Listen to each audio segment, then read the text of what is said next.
ရဲ့ငါရဲ့ကြားထဲမှာဘာသာတွေရဲ့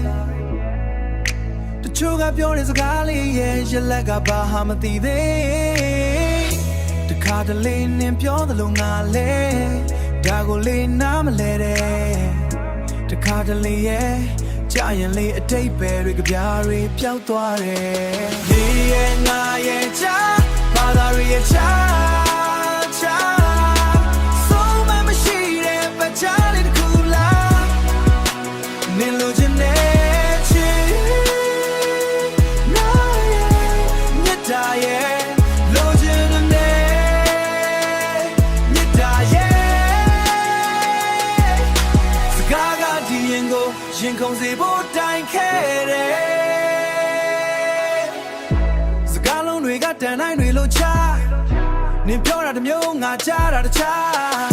နင်ပြောတာတစ်မျိုးငါကြားတာတခြားအပီးတန်ထဲမှာမရှိတဲ့ခံစားချက်များငါတို့ကြားကလေဟာနေကပို့ပြီးတော့ကျပြန့်သွားရှင်တွေကစကားတွေနှုတ်ခမ်းပြမှတင်ပြောင်းအမှန်တရားကိုရှာမတွေ့ပဲတန်တရားတွေပဲရှောက်ဘာသာစကားဆိုတာဆက်သွယ်ဖို့လားဝေးကွာဖို့လား